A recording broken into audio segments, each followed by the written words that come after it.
Hi hello friends, எல்லோரும் எப்படி இருக்கீங்க? நலமாக இருக்கீங்களா? இன்றைக்கி நம்ம வீட்டில் என்ன பார்க்க போகிறோன்னு பார்த்தீங்கன்னா, ஆகஸ்ட் மாதத்துக்கான மளிகை பொருட்களை தாங்க நம்ம பார்க்க போகிறோம்.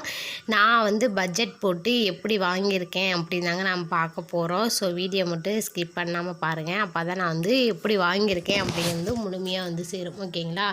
ஃபஸ்ட்டு பார்த்திங்கன்னா, நம்ம மளிகை பொருட்கள்லாம் வாங்கினோம் அப்படின்னு நினைக்கும் போதே நம்ம என்ன செஞ்சிடணும்னா, மாத கடைசியில் நம்ம கிச்சனுக்கு போயிட்டு ஒரு நோட்டு பேனாவை எடுத்துக்கணும். நம்ம மளிகை ஜாமான் என்னென்ன இருக்குது என்னென்ன இல்லை அப்படின்னு ஃபஸ்ட்டு நம்ம பார்த்துக்கணும். பார்த்துட்டதுக்கப்புறமா தான் நம்ம ஒவ்வொரு பொருட்களாக வாங்கணும். இது வாங்கணும் அது வாங்கணும் நம்மளுக்கு என்னங்கிறது தோணும். ஓகேங்களா? அது மட்டும் இல்லாமல் நம்ம வீட்டிலே இருக்கும் பொருளாக இதை விட்டுவிட்டு மறுபடியும் அதே பொருளை நம்ம வாங்குவோம். அப்படி வாங்கினாலும் நம்மளுடைய காசு செலவாக தான் ஆகும். ஓகேங்களா? நம்ம என்னென்ன பொருட்களை இருக்குது அப்படின்னு பார்த்துக்கிட்டு இல்லாத பொருட்களாக நம்ம வாங்கிக்கிறது ரொம்ப ரொம்ப நல்லது. இந்த ஒரு மாதத்துக்கு இந்த பொருள் போதும் அப்படின்னு நினச்சிங்கன்னா அந்த பொருளை வாங்குறதை அவாய்ட் பண்ணணும். நான் அப்படி தாங்க நான் பார்ப்பேன். எந்த பொருள் நம்ம வாங்கணும் அப்படிங்கிறது நான் பார்த்துக்குவேன். அதுக்கு தகுந்த மாதிரி தான் நான் பில்லை போட்டு நான் மாத கடைசி 25 தேதியிலேருந்து ஒவ்வொரு பொருளாக எழுதி வச்சுக்குவேன். என்னென்ன நம்ம வீட்டில் இருக்குது இல்லை அப்படிங்கிறது எழுதி வச்சுக்கிட்டால் தான் நம்ம கரெக்டாக மாதம் 1ஆம் தேதி இல்லை 2ஆம் தேதியை போய் மளிகை பொருள் வாங்கிட்டு வச்சுருவோம். அப்படி தான் நான் ஒவ்வொன்றா வாங்கியிருக்கேன். இந்த மாதத்துக்கு என்ன பொருட்கள்லாம் நம்ம வாங்குகிறோம் அப்படின்னு பாருங்கள். நீங்கள் எப்படி வாங்குறீங்க அப்படிங்கிறது நம்ம கமெண்ட் பண்ணுங்கள். ஓகேங்களா? ஃபஸ்ட்டாக பார்த்திங்கன்னா, நம்ம என்னென்ன பொருட்கள் வாங்கியிருக்கோம் அப்படின்னு பார்த்திங்கன்னா, இப்போ வாரத்துக்கு ஒரு சோப்பு அப்படிங்கிற மாதிரி, அதாவது பெரிய சோப்பாக தான் நான் வாங்கிக்குவேன், துணி சோப்புலாம். ஸோ அதனால் அது ஒரு 4 சோப்பு, வாரத்துக்கு 4 சோப்பு அப்படின்னு போடுவேன். என்னடா 4 சோப்பு தான் யூஸ் பண்ணுவீங்கன்னா அப்படின்னு நினைக்காதீங்க. துணி பவுடர்லாம் போட்டு யூஸ் பண்ணிங்கன்னா கண்டிப்பாக போதுமானது. பாத்திரம் விளக்க சோப்பு 2 சோப்பு போட்டிருக்கேன்.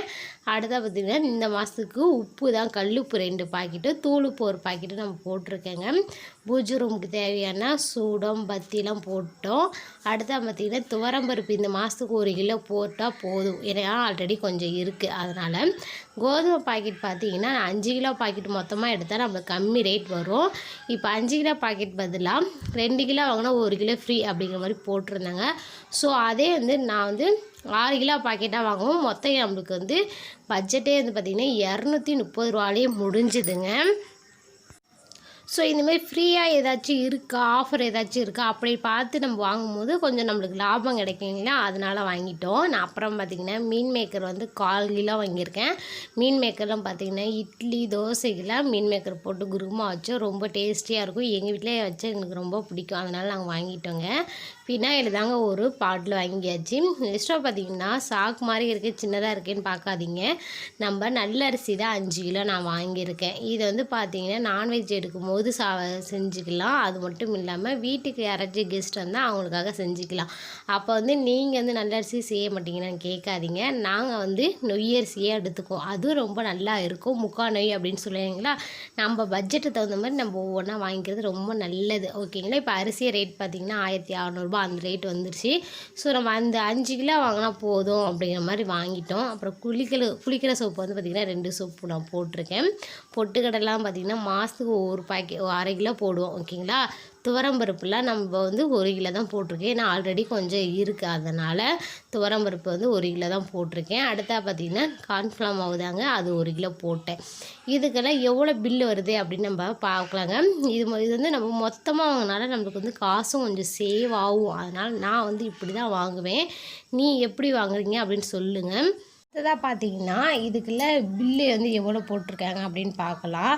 உப்பு பார்த்திங்கன்னா 2 பாக்கெட் நான் போட்டிருக்கேன். உப்பு 2 பாக்கெட்டுக்கு 24 ரூபா. ஓகேங்களா? ஒரு பாக்கெட் 12 ரூபா, 2 பாக்கெட்டு 24 ரூபா. துவரம்பருப்பு பார்த்திங்கன்னா 1 கிலோ 175 ரூபா. துவரம்பருப்பு தான் அதிக ரேட்டு. சோப்பு 4 சோப்புக்குமே 72 ரூபா தான். ஓகேங்களா? கோதுமை மாவு 5 கிலோ பாக்கெட்டாக போட்டிருந்தோம். அவங்க 6 கிலோவாக கொடுத்ததுனால 260 ரூபான்னு எங்களுக்கு கொடுத்தாங்க. அரிசி நல்ல அரிசி 340 ரூபா போட்டிருந்தாங்க. பாத்திரம் விளக்க சோப்பு 10 ரூபா. 5 ரூபா சோப்பு 2 சோப்பு. ஓகேங்களா? பெனாயில் ஒரு டப்பா 30 ரூபா. பொட்டுக்கடலை 1/2 கிலோ 50 ரூபாய்க்கு வாங்கினோம்.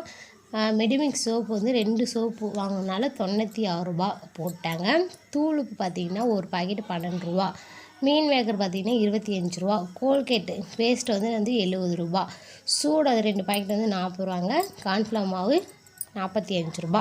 மொத்த அமௌண்ட்டே பார்த்திங்கன்னா 1249 ரூபா. இந்த ஒரு மாதத்துக்கு இவ்வளோ தான் நம்மளுக்கு வந்திருக்கு. இது பார்த்திங்கன்னா நம்ம ஹோல்சேல் கடை மாதிரி இருக்கும் இல்லைங்களா, அந்த கடையில் நான் போய் வாங்கினால இவ்வளோ கம்மியாக வாங்கினோம். இதே வந்து இப்போ நான் வாங்கின கடையிலேருந்து அடுத்த கடைக்கு வந்து இங்கேருந்த பொருளை எடுத்துகிட்டு போய் சேல்ஸ் பண்ணுவாங்க. அதனால் அவங்க வந்து இன்னும் 10 ரூபா எக்ஸ்ட்ரா வச்சு தான் விற்பாங்க. நான் வந்து ஹோல்சேல் கடை மாதிரி இருக்கிறனால அங்கே போய் வாங்கினால எனக்கு இவ்வளோ பட்ஜெட் தான் வந்தது. ஓகேங்களா? கண்டிப்பாக நீங்கள் வாங்கணும்னு நினச்சிங்கன்னா ஹோல்சேல் கடையை நீங்கள் பார்த்து போய் வாங்க. அப்போ தான் நம்மளுக்கு வந்து கொஞ்சம் காசு சேவிங் ஆகும். ஓகேங்களா? நான் இந்தமாரி பண்ணுறேன், நீங்கள் எப்படி பண்ணுறீங்க அப்படின்னு நம்ம கமெண்ட் பண்ணுங்கள். இந்த வீடியோ உங்களுக்கு பிடிச்சிருக்கும்னு நினைக்கிறேன். பிடிச்சிருந்தா வீடியோக்கு லைக் பண்ணிவிட்டு நம்ம சேனல் இதுவரை நீங்கள் சப்ஸ்கிரைப் பண்ணிட்டு கூட இல்லை பெல் ஐக்கனை கிளிக் பண்ணிவிடுங்க. தேங்க்யூ.